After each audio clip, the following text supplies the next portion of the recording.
Best scene in any movie ever is Enter the Dragon. Undisputed martial arts champion Bruce Lee. When he defeats all of the henchmen down in the dungeon on his second attempt. First time, they nearly catch him, he escapes. And he goes back down again, defeats them all in hand-to-hand combat. A lot like my life. It's basically something I basically did. If I had been born earlier, I'd say the movie's based on me. There's certainly similarities. I told you! I told you this kid is dangerous! Defeats 100 unarmed henchmen, and on his way out, runs into a room, and the door closes. He tries to get out, the other door closes, and he's stuck. And he instantly just sits down, chills. Mr. Handman, the evil guy, is trying to threaten him. And he's just like, I'm trapped now. So the best thing I can do is just relax. Get my breath back. It's been a long, hard afternoon. No point in kicking the door, it's solid steel. No point in panicking. Just relax. It's the best move on the board. Then when the door eventually opens, at least I'm energized. Better than being tired. Making the best move on the chessboard, regardless of how losing your position is a life philosophy that most will never understand. Watch that scene and you will understand the power of Bruce Lee. I understand it very well also. Sometimes you look at your position on the board and you're fucked. But still, regardless of how fucked you are, there is still a best move. There's always a best move and a worse move, no matter how bad things are. Many people, when they get to a losing position, think, it doesn't matter, I don't have to make the best move anymore. I actually disagree. Maybe 9 times out of 10, the best move won't save you, but that 1 time out of 10, the best move might be just enough to save your ass. And on a long enough time frame, if you play the game repeatedly, day after day, taking risks, always making the best move regardless of whether you're winning or losing, it will compound into an upward spiral of never-ending success. You might end up somewhere near me. You might have dinner one day. You might stop being a brokey. You might stop being a loser. If your girl leaves you, the best move on the board perhaps is to go to the gym, perhaps is to send her flowers, perhaps is to never text her again. But you should make the best move on the board regardless. Even if you don't want her back, you should still make the best move. You should always think that way. What move will give me the best possible strategic position? That's how you think. That's how I think.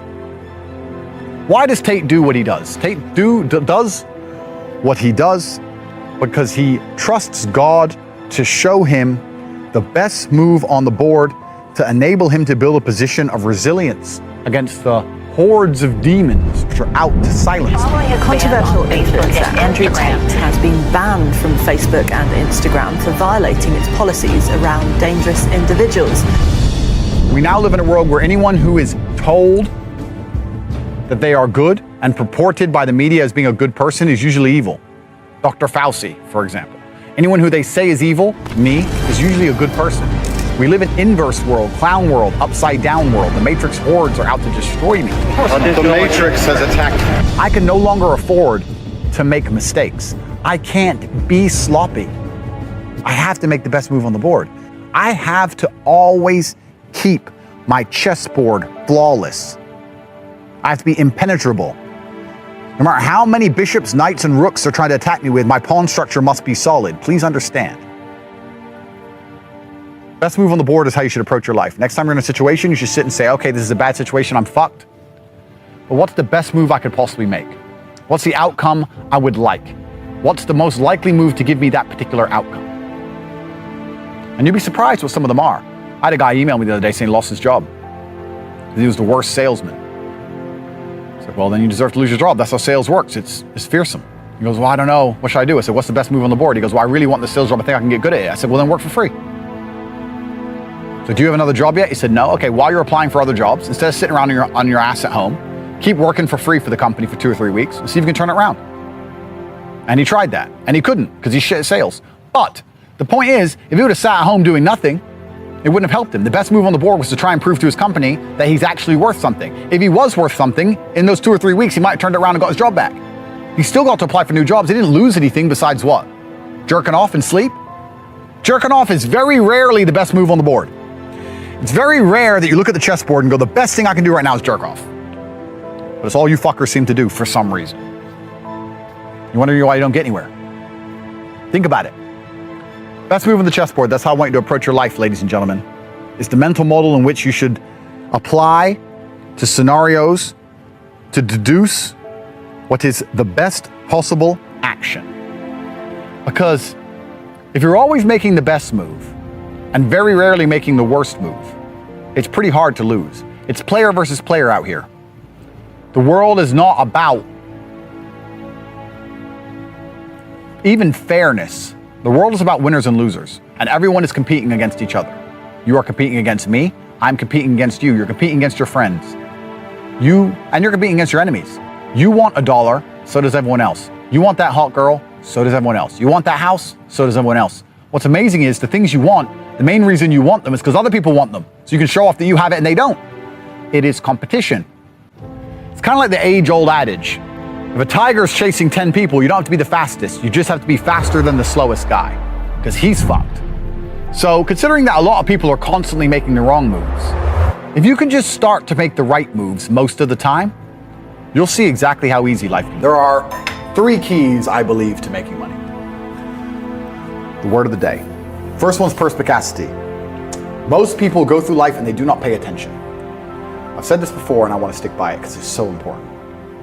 You need to pay attention to every single time you spend money, because you cannot make money. You're not the Federal Reserve, you're not a government. Governments make money.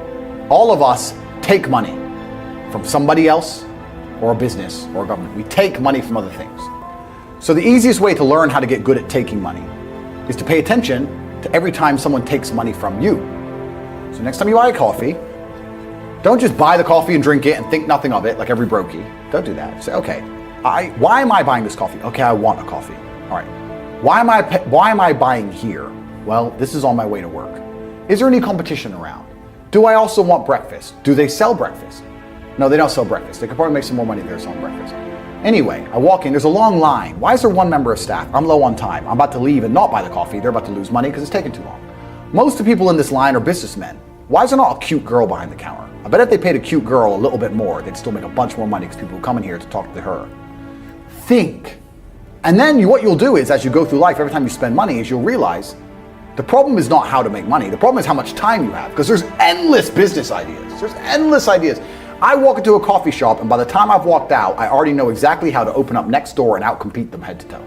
I already have worked out how much is the rent, where are they fucking up, what are they not selling that they should be selling, what are they doing good, what are they doing bad, this chair's too hard, I'll wreck them. And I'll send it, and now my network is so powerful, which is the second point, network, I can send a few messages on WhatsApp and make a bank transfer. And 2 months later, there's a brand new coffee shop next door with my name on it, putting them out of business. So the first thing is you have to pay attention. Because if you pay attention, you'll start to learn that money is everywhere.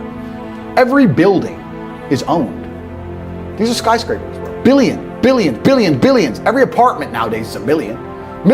You drive down a street in London, you're driving past trillions of dollars. There's money everywhere.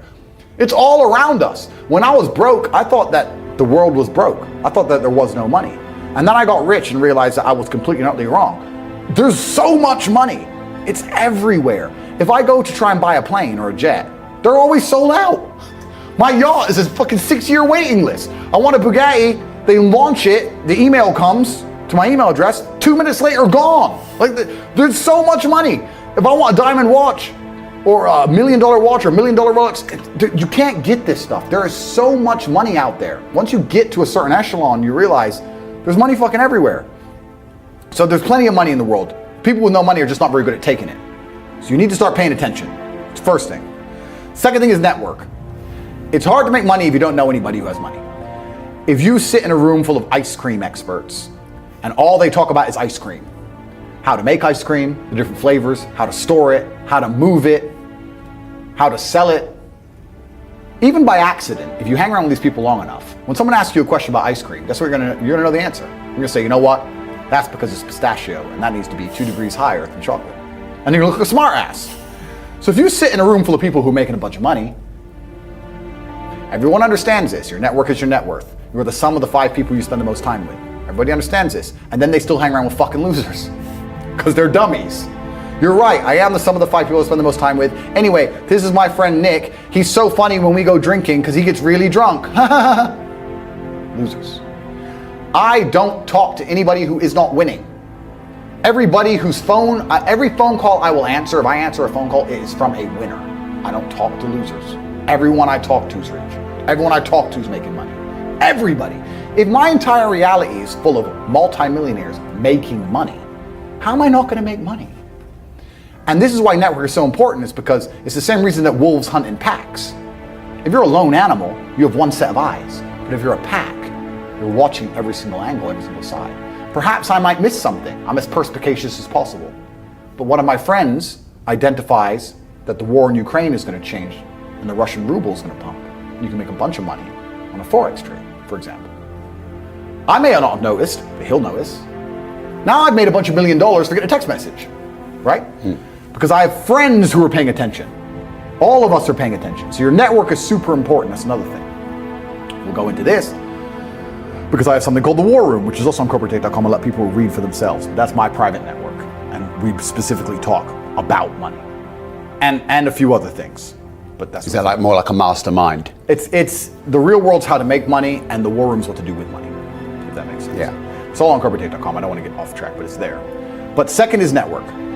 And third, it's to identify the reason why you don't have as much money as you want so far. And there's one of three reasons. You are either lazy, stupid, or arrogant. Those are the only three reasons anyone is poor. And you have to identify and choose which one it is. The majority of people are not the one they think they are. The majority of people are the one I'm about to say at the end. So let's start with lazy. There are a lot of lazy people. The unfortunate reality about money is that you are competing. So it's player versus player. It's like anything in the world. If you want that beautiful girl, so does everyone else. You have to win the competition. You want that car, you have to get it first. You want that money, everyone wants that money. You have to compete. It's competitive. Business is competitive. You are competing against people like me. You're competing against people like the people in my network. You're competing about people who only talk about money, who understand money very well, who operate in jurisdictions all around the planet, who are extremely well connected, who know things before you know them, who have mass influence and mass power and mass resource. You're competing against me.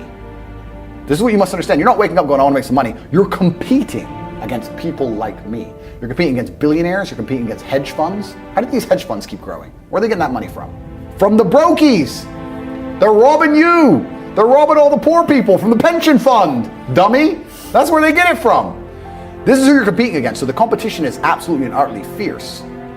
Understanding that you're a man with a small pistol up against a mighty army, if you want to add a little bit of laziness on top, you're fucked.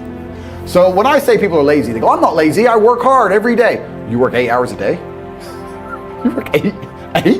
The fuck? If I'm awake, I'm working. I'll be driving my Bugatti Chiron through Dubai, working. I'm texting at the same fucking time. I don't take a second off. I don't take a minute off. I don't relax. I don't rest. I don't stop. I don't chill. None. Ever. I'm either asleep or at work. That's it. Second I wake up, I check my phone, I begin working. I go to the gym in between sets, I am working. I'm online working the entire fucking day until the second I go to sleep, I am at work. That is all I do. And you are at home competing against me, and you want to watch a movie tonight and then say you're not lazy. You're fucking lazy and you're gonna lose forever. That's laziness. Next is stupid. I don't think many people are actually too stupid to be rich. You can be below average IQ and still get very rich. A very small percentage of people are too dumb to be rich. The slave minds, they'll never be rich because the matrix tries to keep you poor, because when you're poor, you can't think, like we talked about earlier. So everything the media tells you is designed to make you poor. They want you broke and struggling, because if you rely on the government for food stamps, you can't argue with the government, can you?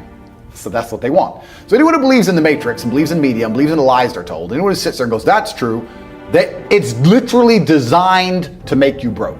That's why it's all a scam. Do your GCSEs, do your A-levels, get in debt, go to uni, get out, get a shit job, get a mortgage. Don't worry, when you've paid that mortgage off when you're 61, then you'll have enough money to go to Spain for holiday. Then your pension comes. Oh, government doesn't have the pension money anymore. Funny enough, hedge fund stole it.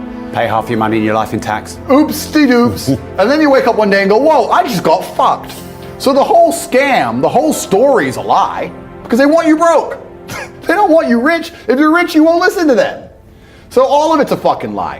And intrinsically, we all know this, right? When I pull up in one of my 30 cars to a gas station and people look at me and they see a Lambo or a Ferrari or a Bugatti or a Koenigsegg, whatever I'm driving, nobody goes, wow, he went to school. No, they think drug dealer, gangster. They're thinking he broke the rules, because anyone who follows the rules doesn't get shit. It's all a scam. It's all a fucking lie.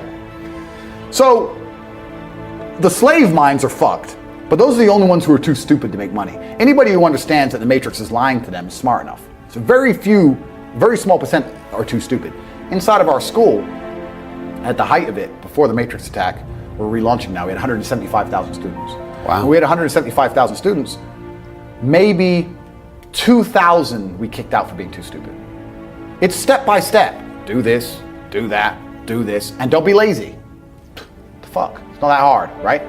So stupid's not the problem. So we have people who are lazy, very few are stupid, but the majority, the main reason most people are broke is because they are arrogant. I will sit here and say all the things I've said. I will do this, take time out of my life for free. Somebody at home will watch and digest it for free. They will agree with the things that are being said, or at least be entertained enough to continue to watch. And then I'll say, I'll teach you how to make money online. CobraTake.com, you can join the real world. And they'll sit there and go, nah, I'll do it myself. They're arrogant. They have these egos from fuck knows where because they didn't earn it. And they're just too arrogant to listen to anybody. I became world champion by listening to my coach. I didn't become world champion by walking in and saying, I'll do it myself. That's not how you get anywhere in life. You have to listen. If Mike Tyson were to walk in, or if Elon Musk were to walk in here and talk to me about money, I wouldn't be sitting there going, I can do that. I'd be like, oh, Mr. Elon, richest man in the world. Hello, very nice to meet you. Please, even though I already understand I don't want to launch a car brand or put rockets in space, please, you must know some things I don't know. How do you deal with the currency fluctuations? Does inflation impact how much it costs for you to send a rocket into space? Like, I'd ask him something that's useful, right? But some people are so brutally arrogant that they'll sit here and they'll listen to all the things I said, and they'll agree that I'm intelligent, they'll agree I'm massively successful, but they'll sit there and go, yeah, but you know what? I'll do it myself. I don't want to join that school because, I'll do it myself. They're arrogant. Everybody's fucking arrogant. I sit with people who I used to go to school with from Luton who are still broke and tell them how to make money. And you know what they do? They answer back. Yeah, but it's not that simple because, the wife gets the kid, and you know what, and I don't like to do things that way. The way I like to work, the way you like to work is why you're fucking broke. So what the fuck are you talking about? You just sat here and wasted 10 minutes of my time. I told you how to take your business of painting and decorating or whatever the fuck you're doing and make a serious amount of money, and now you're telling me the way you like to work? Then stay fucking broke. The fuck you want me to do? What level of arrogance? But this is people. They'll sit with a multi-millionaire and tell you their view. Oh, I think that know when you're out qualified and accept it and learn. So we all do. I can't play piano for shit. The piano teacher walked in here and said, this is what you do. And I said, well, I like to move my hands this way. What kind of dumbass? But this is the arrogance people operate under. So I'd say 20% of people are lazy, 20 to 25%. A large portion of the world are not lazy. They're actually working exceptionally hard, but they're doing the wrong thing. 5% of people are too stupid. So say 25%, 5% is 30%. But 70% of people are brutally arrogant, and this is why they are poor. That's the truth. And how did you make your first million? Good question. I've talked about this already. It was an unorthodox strategy. I've talked about it at length, so I won't give the whole story because it's too long. But I identified a gap. I identified a market. I approached the scenario and the situation extremely professionally. And I worked exceptionally hard. And I made my first $1 million. So my first millions came from owning a webcam studio. So I saw a little advertisement in the corner of a webpage saying, talk to live girls now. I've never been a porn guy. I'm not interested in that shit. But I was like, that's interesting. I know some girls who need some money. Boom, boom, boom. I put together this apparatus, extremely professional. No fucking sexual misconduct. No Dan Bilzerian. No threesomes. Nothing. Very professional. 50-somes if it's down. Very professional outfit. And I used all my business knowledge and all my life knowledge, and I applied it. I worked 22-hour days, I would say. I got to the point where I was so tired, So tired. But I'd say, you know what, give me 20 minutes. And if I could hear the alarm go off, I'd get up. Sometimes I just slept clean through it, and I slept an hour or two. For months and months and months, and I built an empire. I built an insanely large empire at one point. I'm completely out of that business now, but how did I do it? As in, did you sell it? I didn't sell it, I just closed it all down. I moved on. I started making a bunch of money and I found other opportunities. But how did I get that opportunity? Perspicacy. First thing I said, pay attention. I paid attention. I looked at the girl. I'll give you the coffee shop example. This is what I did. I clicked on that advert. I saw the girl sitting there, miserable, waiting for a customer. I thought, nobody's gonna buy from an unhappy bitch.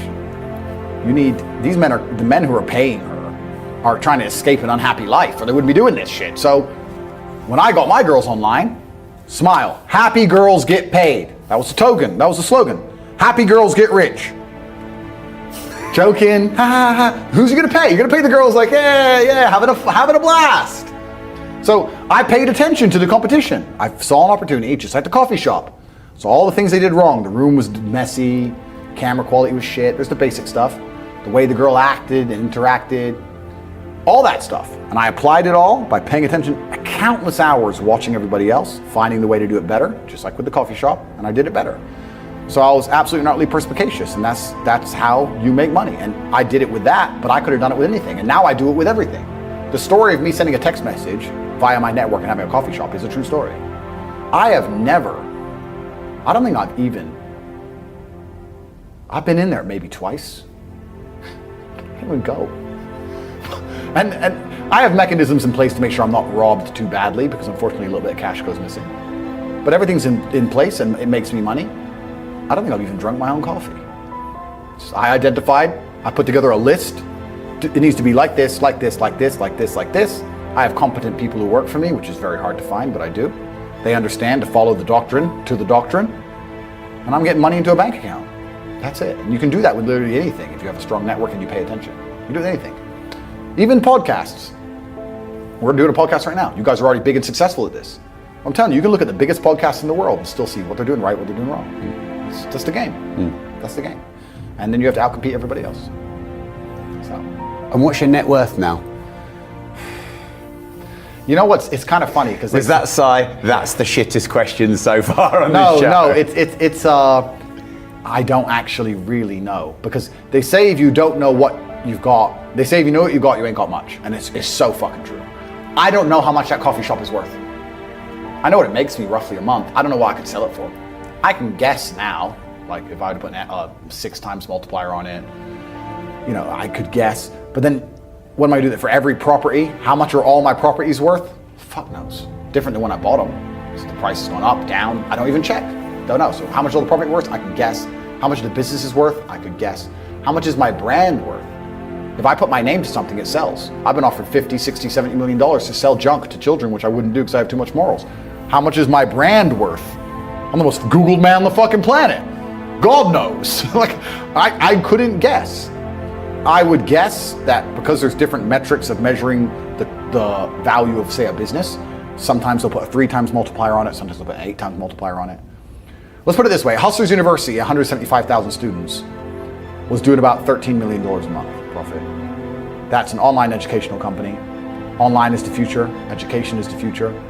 It was seamless, fantastic, outcompeted Oxford, Cambridge, everybody. It was the best school on the planet. Not just because we had 175,000 students, because we retained 175,000 students. That's the key. 175,000 people were making more money than they invested each month. There's no other platform on the planet that can do that. We had no competition. There was no other online digital learning platform that was even 1% as close. We were the largest online digital teaching platform on the planet. And everybody wants to make money, so everybody wants to join. Male, female, rich country, poor country. That's $13 million a month that was doing. So what's that? $120, $130 million a year? 8 times multiplier? What's that worth? 800 million by itself? Like, depending how you want to estimate it, I can sit here and say I'm worth $200 million or $1 billion. I could be a billionaire with net worth, things I own, things I'm in control of. Depends on how you want to analyze it. So the reason I sighed is because I don't have a clue how much money I'm worth. I don't know.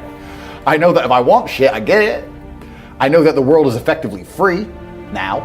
I'm at a point of money where I never, ever contemplate the price of anything, ever. The whole world, the only way I can explain being ridiculously rich is that everything is completely free. So if you want something, even 1%, even if you want something a little bit, the cost is zero. So if I woke up to my brother and said, I'm doing 1,000 press-ups or I'm running 20 miles, I would do it, because if I didn't do it, I feel like a dickhead. Because when you instill these mindsets, when your mindset changes, you start to be extremely accountable for yourself. No one's coming to save you. You become extremely accountable. So when you realize that your word is one of the few things you have on this planet, if you say things, you're going to start sticking to them. So then it becomes very easy to train. You say, I'm going to train every day this week. I'm going to train for 2 hours a day. As soon as you said it, it's basically done. If I say something, it's basically done. It's set in stone. If I say something, I'm going to do it. There's no way I'm going to say some words and speak them into existence on this planet. And then I'm going to be the kind of pussy who quits because it's too hard. If I say I'm going to do 10,000 push-ups, I'm going to do it. Because I'm the kind of person who sticks to the words he says.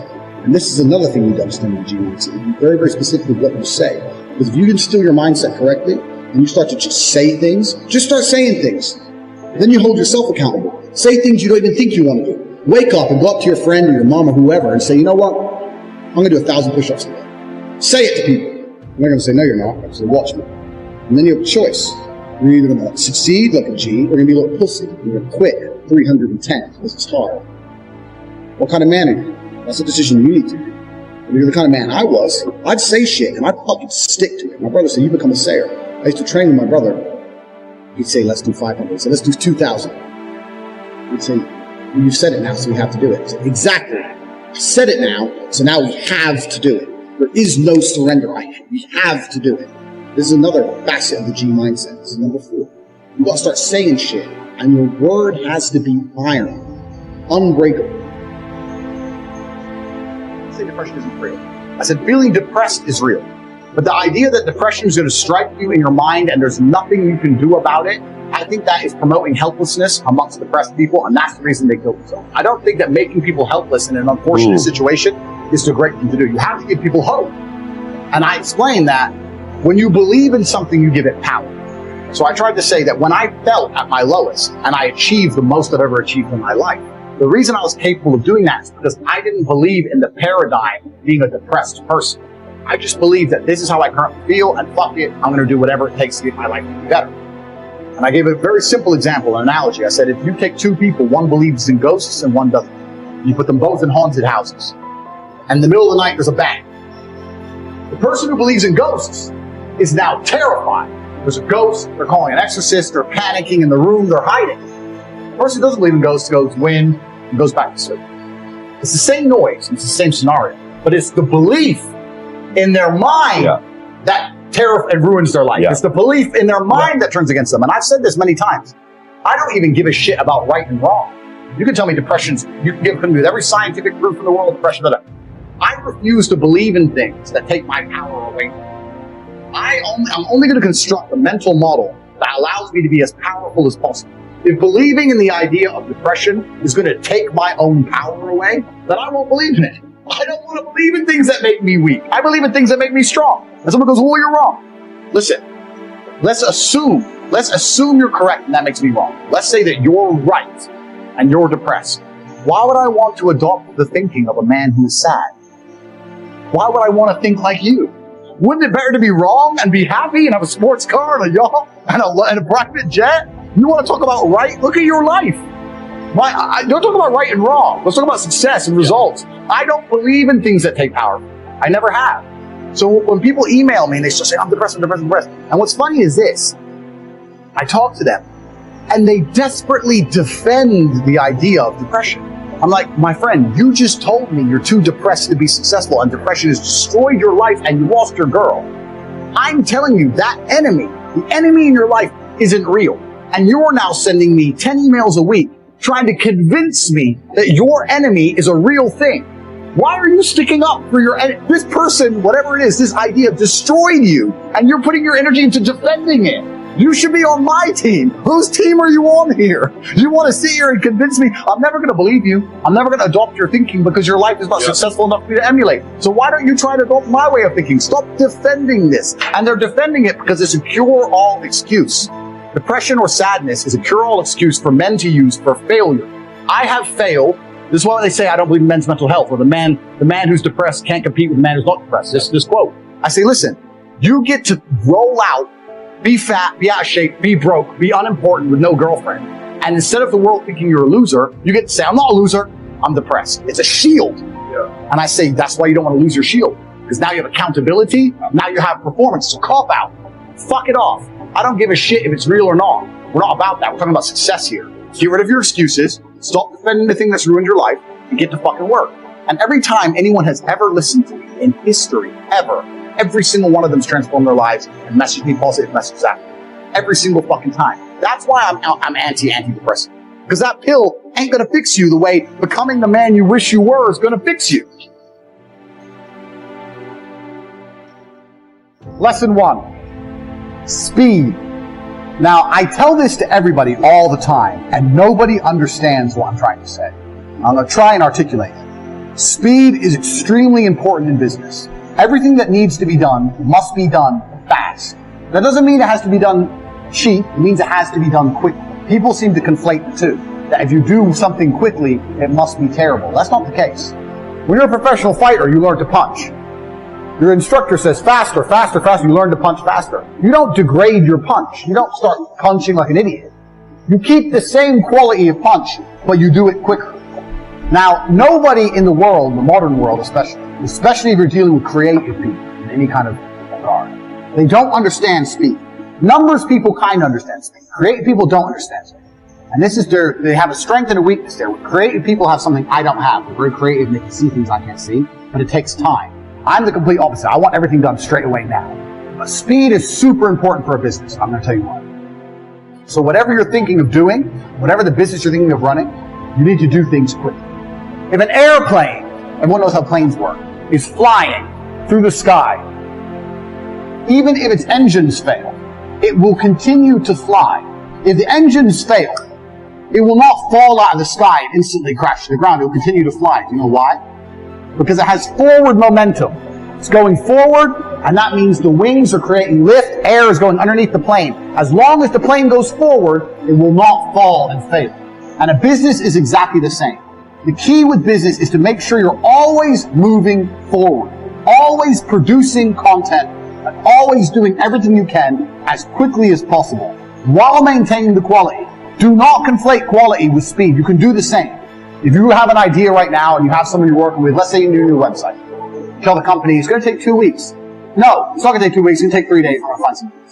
You can't do it in 3 days. I'll find someone who can. You can build a good website in 3 days. People have unrealistic, stupid time frames. Everyone thinks things take forever. Things don't take forever. Things can be done quickly. I know, because I've done it. I've pushed people who have done it myself and seen what's going to be done. You know what I could do in 2 weeks? Me, as a man who knows nothing about web design, in 2 weeks I could learn web design and build a website. And I know nothing. So how the fuck can you, the guy who knows websites, take 2 weeks to build a fucking website? It's garbage. Everyone is slow. And being slow is deadly to a company for 2 reasons. One, the faster you get things online, the faster you start making money. Now, if you make money today because you were in a rush, let's say you quickly push and you get it online today and you make money. That's one universe. And another universe where it takes a week and you get it online. That week of making money is gone. That money is lost. The longer it takes to get something online, the less money you're going to make as a whole. If I start a company today to the end of my life, and start a company next month to the end of my life, the one I start today has been running longer. It's going to generate more money. The quicker things are done, the quicker money is made. It's as simple as that. That's starting a company. Even if a company is already online, speed is super important once again. I'll give you an example. Let's say, I don't know, producing an advert. The faster you produce an advert, the faster it's out, the faster you get results. If you do it quick enough, you might be able to produce 2 adverts in the time that other people take to produce 1. Now you have double the advertising that other people have. Speed. You have to attack and you have to move quickly. When I talk to people say to me all the time, I have a business idea. A week later, I'll say, how's your business? Well, what business? You have an idea and it's been a week. Where's your fucking company? Where's your business? It's been a week, you ain't done shit. People are lazy, people are slow, people are complacent, including you. Everything must happen instantly, quickly, fast, speed, attack. Hitler conquered Europe with blitzkrieg. You need to go quickly. I cannot emphasize this enough. Lesson 1, speed is important. Nothing can be slow. I'll tell you another quick story about this lesson. I went to apply for this job. They said I needed a degree. I said, I don't need a degree. They're like, why didn't you go to university? I said, because I ain't got 4 years to waste in school. I'd rather get 4 years of experience out here working jobs. I'd rather have real experience and money in my pocket and learn the hard way than go to some school and sit around and drink alcohol and do drugs, like all these other university graduates are. I'll work for free for 1 week. If you don't think I'm good, don't give me the job. I worked for free for a week and they gave me the job. So I'm a G. So there you go. That proves how pointless uni is. I got the job above all the graduates because I was prepared to do 1 week's free work. Well, it's better to do 1 week's free work than 4 years free work while paying money to go. Waste of time. So I got this job at TriStar. I'm there. I break the company sales record in the first month because I was just on the phone. Hard work. Just call it. I would call everyone. Everyone in the office would laugh at me because we were a real small business. I would call the companies like McDonald's, like the huge companies that we never stood a chance of getting a deal with. I'd call everyone, tenacious. So I broke the company record. In the first month, I landed 3 40 grand deals, 120 grand loan, 10% turnover, 10% commission, 12 grand for me. I was 20 for 12 grand. I didn't have never had this kind of money in my fucking life. I couldn't believe it. Turns out, top salesman there, besides me, because I broke the company record for the next month. The best salesman there was a guy called Dan. He wanted to start his own TV company. So I'd only been there a month. Now I'm having lunch with Dan, the number 2 in the company, and he's saying, I'm going to go start my own TV company. I want to make you that. So I only worked for this company a month and a half before I quit and start my own TV company. I'm 20. I own 50% of the TV advertising agency. Speed. If you are moving fast, you cannot fail. Speed wins. Get the money in. Get a deal. Produce the advert. Get it out. Get someone else in. Get money. Now, speed. No, we can't wait. When's the meeting? Oh, next Wednesday. No, it's not next Wednesday. It's tomorrow. Tell them we'll go there tomorrow. They can only travel to us next Wednesday. We'll go to them tomorrow. We have to close the deal now. Money now. Speed. I cannot emphasize this enough because it is my entire business philosophy. If I had to give you one important point, this is the reason this is the first point. Speed. And everybody is slow. And if you start to work like me, you'll realize everyone's slow, and that's okay. But things must happen quickly. It's extremely important. I can never be depressed if I never slow down. Speed is extremely important. Speed defies gravity. How does a plane fly through the air and defy gravity? Speed. It's moving too fast to fall. If you're always attacking life, if you're always doing things, if you're always making more money, if you're always traveling the world, doing this, doing that, new car, here, there, new podcast, meeting James English, boom, boom, boom. If you're always doing things all the time, unhappiness can't catch you. But I also know that speed is a fantastic way to be happy all the time. I'm always looking forward to something. I wake up every day excited. I'll go do this today. I'll go do this today. I'll go do this today. And I very much live my life in a frame of, no, I have to do this. It's very much I get to do this. There's another thing that a lot of people make a mistake with when I talk to them. Like, I have to go to work today. Change your language. I get to go to work today. Imagine you had no job. It'd be worse, right? Because otherwise you wouldn't be working. So you get to go to work. I have to fix the car. At least you have a car. You get to fix your car. Most people don't got one. I have to go get the kids. You get to go get the kids because you have these beautiful children who love you. You understand? People's, even their own language is wrong. The world can be framed. Maybe I'm completely crazy. Maybe I'm full of shit, like you said. Maybe I am. But the frames I've installed in my mind are all beneficial to me. So if that makes me crazy and full of shit, good. Because I can't become depressed. So you can sit there and tell me I'm full of shit while you're depressed, and I'm happy. And I would never want to adopt the thinking of a depressed person. People will shield laziness with anything. No one wants to admit they're lazy. So they'll shield it with disbelief. That's a scam. Or, I don't work hard, I work smart.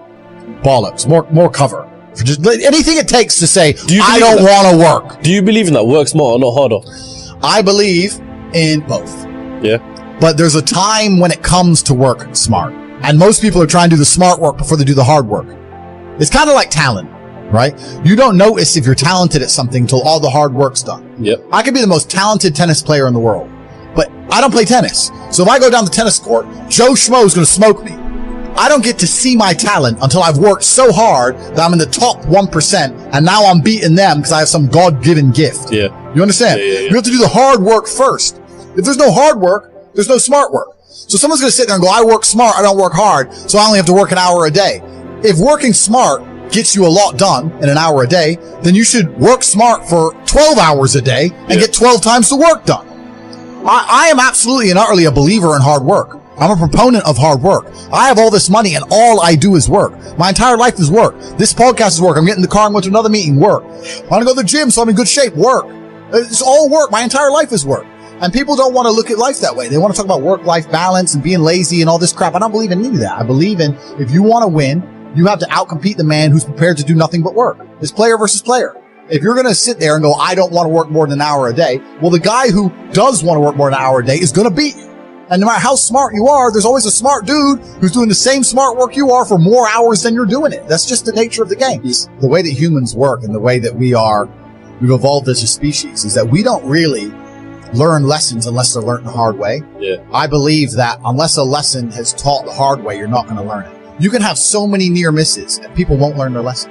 Bro, you must know a guy who goes out there, nearly crashes his car, doesn't slow his ass down until he wrecks it. Yeah. Like, this is how people are, right? So you need that pain for the lesson to sting enough to really genuinely go inside of your mind. And it's the same with everything. It's the same with driving a car or business. Truthfully, if you want to learn a lesson about business, you're going to have to suffer at some point, right? Mm-hmm. So we always say that most people are not successful with their first companies, X, Y, Z, blah, blah, blah. I get that. The truth is, there's a lot of people who make a lot of money with their first company, but they just spunk it, act an idiot, and it all blows up in their face. And that's how you get the discipline on your fourth company that when you have $3 million in the bank, you just leave it there. You know, and don't be done with it. So you need to go through some pain. You need to experience some negative things. You need to have to a degree some trauma to really even learn any lessons. So yeah, business studies, you're right. The book, that's not going to teach you anything about business. You need to get out there on the streets. You need to make mistakes. You need to suffer. You need to have the tax man knocking at your door. You got to deal with all that stuff so that you make sure it doesn't happen again. I really think that humans are stupid enough to only learn the hard way. And life really doesn't have to be that complicated. When you see somebody that has something you want, you just got to try and work out how they got it. Yeah. And that's the missing part. Most people see people with things they want and they don't do the second half. They don't try and work out how they got that thing. Oh, my man has a Ferrari. Okay. I wish I had a Ferrari. Okay. They don't sit there and go for an hour. How did he get a Ferrari? It doesn't cross that part is the part they don't want to do, right? They just go, oh, he has a Ferrari. Wish I had a Ferrari. And they go back to TV. Yeah. And that's why they lose. It's player versus player out here, man. It's on the street. It's not easy. For every dollar you make, for every pound you take, you took it from someone else. You don't make money. You take money. People don't understand the way that money works. You're not the Federal Reserve. You can't create money from thin air. Every single pound in your bank is money you took from someone else. And when I say take, I don't mean it in a negative way. You might have convinced them to give it to you. You might have a coffee shop. I'll give you a nice coffee. You'll give me some money. Cool. But you still took his money. Yeah. Right? So if you're out here trying to take stuff from other people, don't you want to have a team? You want to do it by yourself? You want to be Rambo? Because if you get two of you doing it. You get two of you. That's right. So the whole idea of this lone soldier, this Rambo, I'll do it all by myself, that's all dead, bro. You need to have a team. It's player versus player. And for the same reason, if you were out here on the street and you want to defend yourself, you want your boys around you. It's the same thing with trying to get rich. Like you're laughing with your boys. Yeah. The brokey days are great. I'm not complaining about being rich. Obviously, I worked hard for this and it's a fantastic life I live now. But I think without those brokey days, without those original days to compare it to, without that juxtaposition, then I don't think being rich would be fun at all. I think it's only fun because you can compare it to the days when you weren't rich. That's the only thing that makes it fun. The only thing that makes a $10,000 steak fun is that you can laugh saying how you never had 10 grand in your bank till you were 27 years old. Yeah. Like otherwise it's boring. Otherwise okay, steak. And I think if you're born with too much money, that you'll never truly be happy. I think you need the broken days. They're the best days. Yeah. Up and down. This is how the world works. As a man, you must build yourself. And I agree that society puts huge pressure on men, and it's time for men to perform. As a man, you either perform or you don't. There's no safety net. The men who say, I can't feel like it, cannot compete with the men who do not say that. And it is player versus player. The man who goes to the gym every single day, regardless of how he feels, will always beat the man who goes to the gym when he feels like going to the gym. And it's player versus player. A good man controls himself. I have absolute self-control. Emotional control is absolutely and utterly important as a man. You need to understand as a man, there are certain principles under which you act, regardless of how you feel. Damn. I can wake up in a terrible mood. I can wake up sad. I can ache. I can have a busy day, stressed, etc. I will complete the same tasks as if I woke up in a fantastic mood. I'll do the same things because how I feel has no bearing on the things I'm going to do in my day because I have duty to myself. There is no light without dark. You will not appreciate your six-pack unless you didn't have one and you had to earn it. That's how the world works. So when I talk to these dudes like, oh, but it's, you know what, Tate? Yeah, I agree, but you know, it's hard. It's hard. Of course it is. It's supposed to be. And if you're not cut out for it, then fuck off and live a normal existence and die. Sit there, letting other men enjoy the spoils of being a man and fucking die. If that's what you want to do, is just sit there and exist and then you fade into history unremembered. That's your decision. If you want to level up your character, then you need to get out here and do it. You need to be around brave men. You need to get some balls. You need to get your network together. You need to be paying attention, listen to the truth, humble yourself, stop sitting there with an ego. That's the game. But I made myself this way. I wasn't born this way. I absolutely and utterly made myself this way. And any single one of you men out here can do the same thing.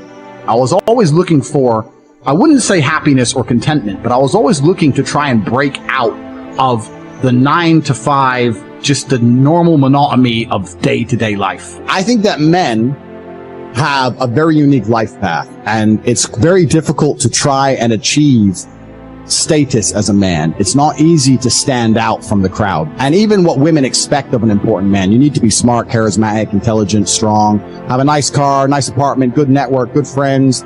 You need to be able to handle stress. You need to be competent. There's so many things you need to be able to do. It's difficult for a young man to even have all these things. You need to start leveling up your mentality, your spirituality. You need to level up your ability, physicality. There's so many different ways you can level up, like a video game character, right? Once you have all the unlimited money, you can then start ticking all the stats boxes. Knowledge. Well, when guys say to me, okay, well, how do I make women respect me? Well, I say, well, how do you respect yourself? That's the first thing. No one's gonna respect you if you don't respect yourself. Do other men respect you? Like, what? Yeah. How do you act in a way that commands respect from anybody? I say, look, if you focus on yourself and make yourself being who you are, and being a high-value male, women will detect it, and it won't be so difficult for you.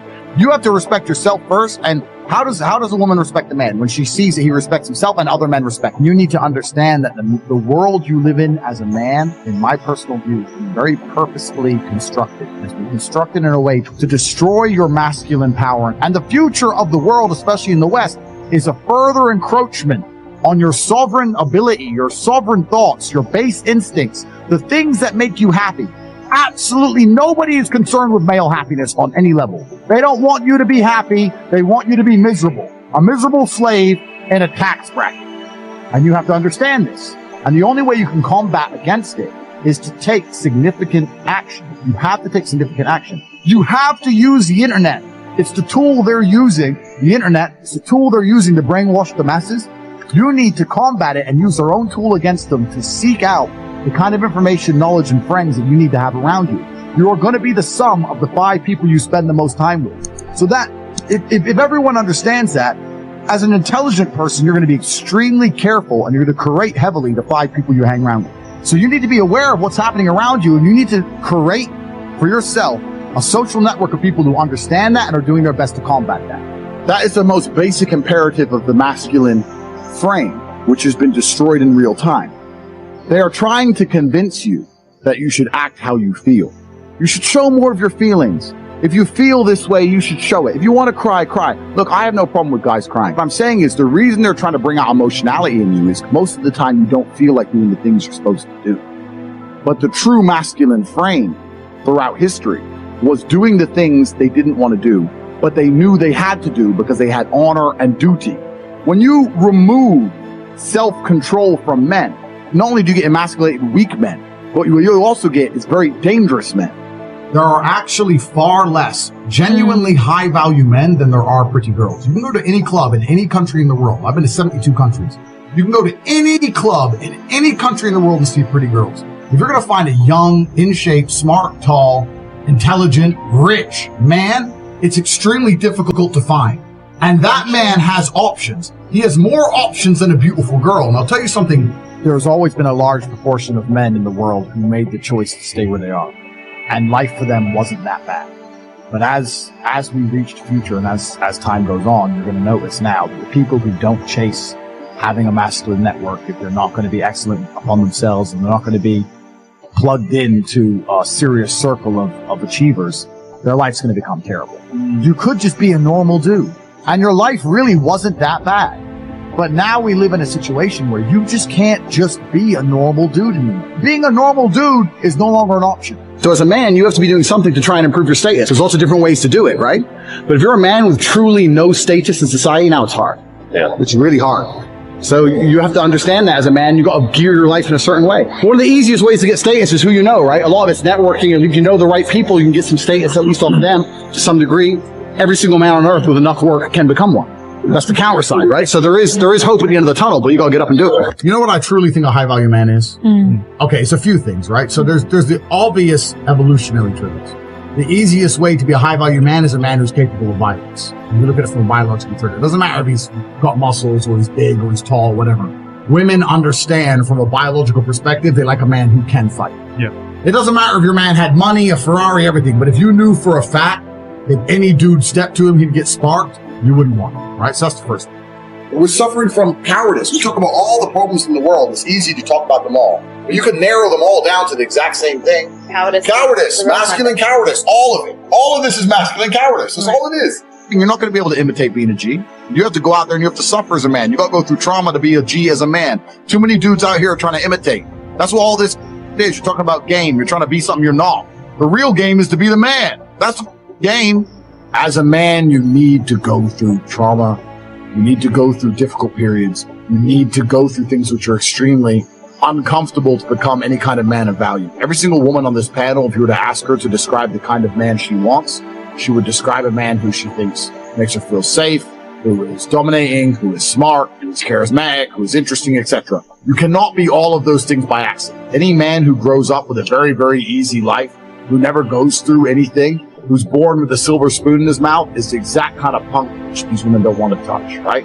As a man, you need to suffer, and you will survive, and you need to internalize it, not become a weirdo, accept that the trauma is what's going to make you strong enough to become the kind of man that's respected by society, and you need to use it for your own advantage.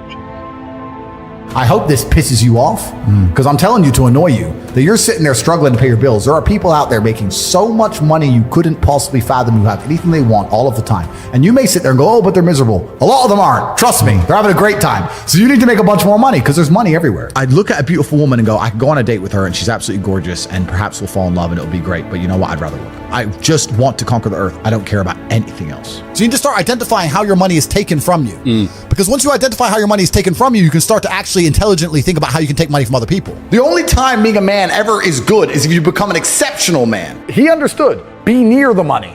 I have no money. Money's over there. Well, let me get closer to it. Like, no point staying over here on my fucking own. Let me at least get closer to it. That was a 17-year-old kid. This is the 60 best minutes of Andrew Tate, part 1. I selected only those tips and ideas that can really be applied in life, so enjoy. Money for us is a tool to shape the world. And I think that's what a lot of people also don't understand about being rich. You don't want to be rich. You want to be powerful. That's what really is going to satisfy you in your soul. It's the power. It's not the I can afford this, that. That's nice for a while. But really what makes you happy is there's 60 of these Bugattis on earth. Everyone wants one. Who gets one? I do. Because you can't have one. That's the fun of it, right? So it's power you're truly chasing. And if you want to be powerful, you can't be scared to invest money and spend money. A lot of people at home, if they want to make more money, need to invest in themselves. They invest in themselves. And maybe they've been taught, well, if I just save. Let me say to everyone here at home, if you are saving less than 10 grand a month, and you're just saving, your chance of being rich is fucking zero. You need to go and do something else and make more. Invest in yourself, get knowledge, pay attention to mentors, start another business, open something. You need to do something because you're not going to save your way to the top. The average person at home, you're not earning enough to ever save. If you never save 100% of your wage, you're still going to be broke. You have to get to a level of earning. When I found out about I just learned about how they print money. I literally could not believe it. Money's not real. For 3 days, I'm sitting around, so I'm like, what the fuck is this? So they could just print this shit? Money is not real. It's not real. They just print it. It's not real. Fair. Please continue. Yeah, so money's not real. And I say that to people. And they so go, it's not about money. No, it's not about money. So what's it about? It's about power and control. Yep. So I've been from the absolute bottom to the absolute top. I've seen it all. And once you get past a certain level of wealth, once you get past a certain level of money, but then you understand what money is, right? So we say about money not being real. Money is not real from a governmental perspective because they just print it. It's nothing. But money is truthfully the stored time and energy of other people. If you have money, you have stored time and energy of other humans. Because hourly rates. That's right. Because I can take that money and make someone else use their time and energy for X thing. So let's look at even American slavery, the slavery that most Americans understand. You're going to work for me. I'm going to give you a house and I'm going to give you food and you're going to stay here and you're going to work. Slavery is abolished. So now what do? You're going to work for me. I'm going to give you that. I'm going to give you some money. And that money is enough to only buy you a house and some food. We've just put money in the middle. Now, if I can make you do whatever I want for money and I can print as much money as I want, you're my slave. Because I can print it from the sky and you need it to live. So you are my slave. Money's not real. So I have all of this money. I have the stored time and energy of other humans. And once you get past a certain level of wealth, you understand, which ties back to COVID, that you're not interested in money. What you're interested in is people. It's always been about having good people around you. You want a beautiful, doting, loving woman who's obsessed with you. You want good brothers who will stand by you and make you motivated. You want bodyguards who are going to protect you. You want people. And then you want to look at it further down the rabbit hole. You want to get more sinister. If you've been born into a lineage or a dynasty or the people who control the world, you want people, you want robot people. You don't want to be spoken to disrespectfully. In your empire, in your podcast empire, right? You now have a podcast. Would you allow a member of staff to come along and say, this is bullshit. I don't like how you do this. This is shit. You're shit. Or would you fire him? I don't know if I would fire them. I would first try to teach them how to behave. And if they didn't listen? They're out. Absolutely. So let's imagine you ran a country.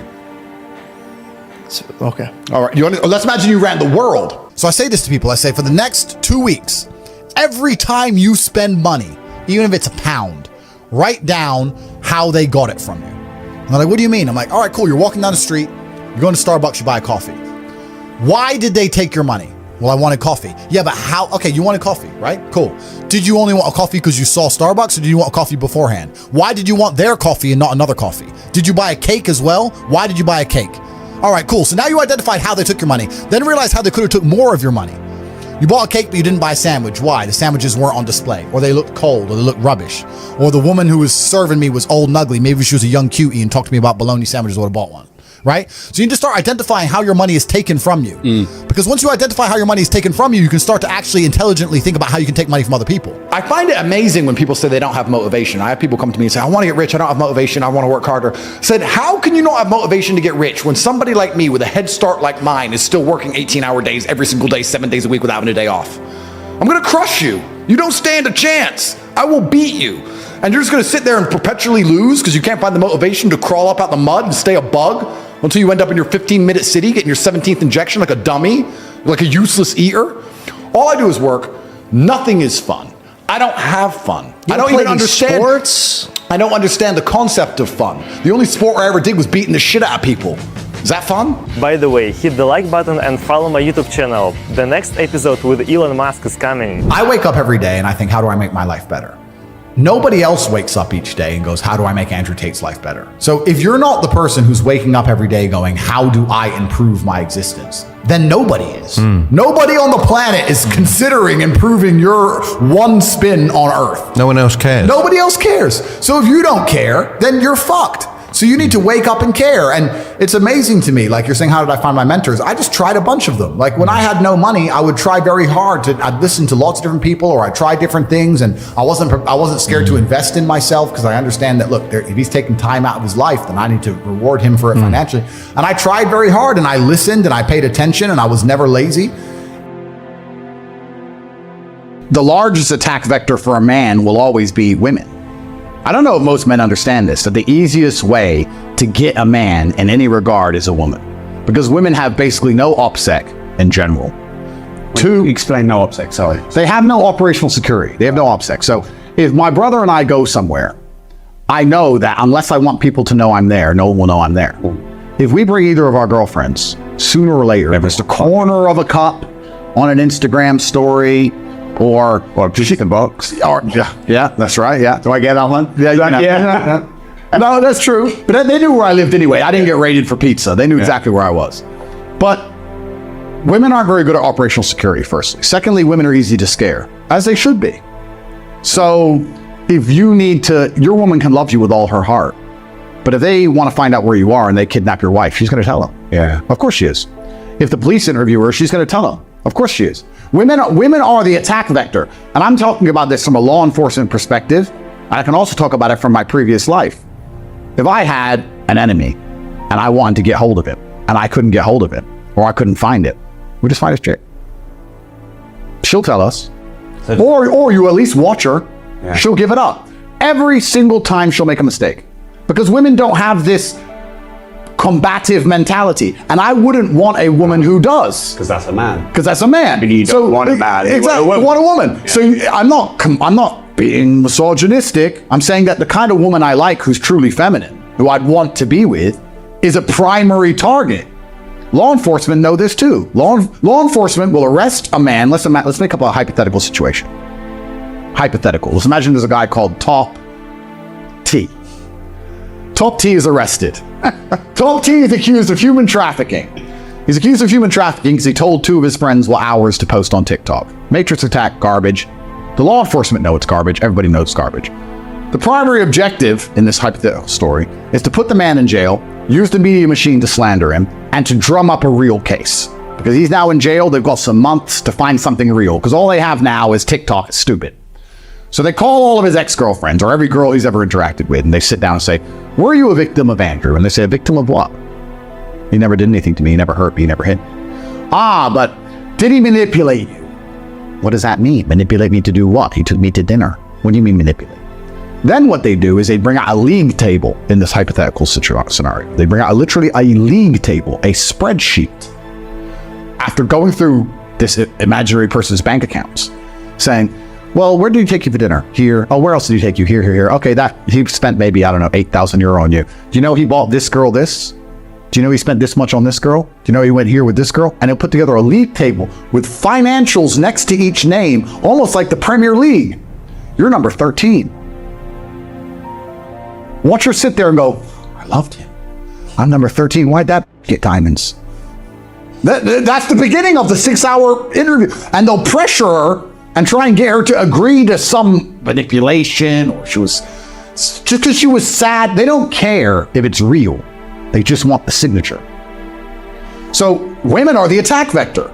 So if you're a man with any kind of past, and they get their league tables in order, and they get their stories in order, and they got their surveillance photos of when you went to the same restaurant with the girl she doesn't like, and they get it all together and they start putting it down in front of you, that woman who you took care of, who you spent time with, who was very happy with your interactions, who loved you, is now being weaponized against you.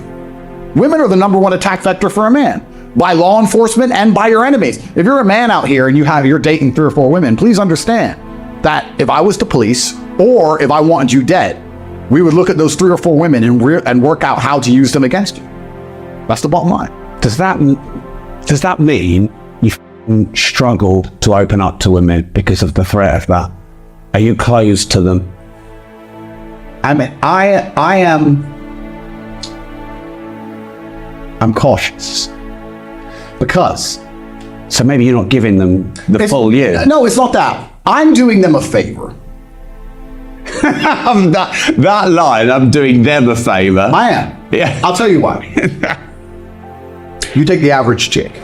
But I'm asking about you, though. Yeah, I am. I'm talking about me. Yeah. Take the average chick and say, you are going to have to go through a 6-hour interview with federal agencies, and you're going to have to not make a single mistake and not give away a single detail, and perhaps you're going to have to obscure or lie by omission. Have to be very careful so they can't get any details of our relationship or our life, so they can't destroy me. And it's going to be 6 hours against professionals. You tell her that, she'll start to panic, right? She'll start to worry and she'll get nervous, which means she's going to do even worse.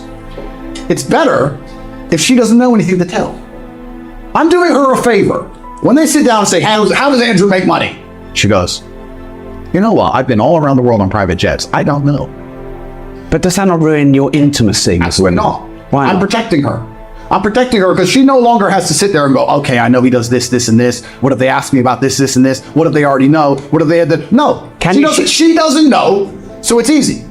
Can you share anything about who you are? Of course, they know who I am. I'm a man who takes care of my people, and I'm a man who never fails, and I'm a man who's brutally competent. You ask any of my wives where my bank account is in which country, they couldn't tell you. And that's good for them. I'm protecting them. So now they haven't got to lie. I don't know. I have a pretty dress on that he bought me, and I have no idea where it came from.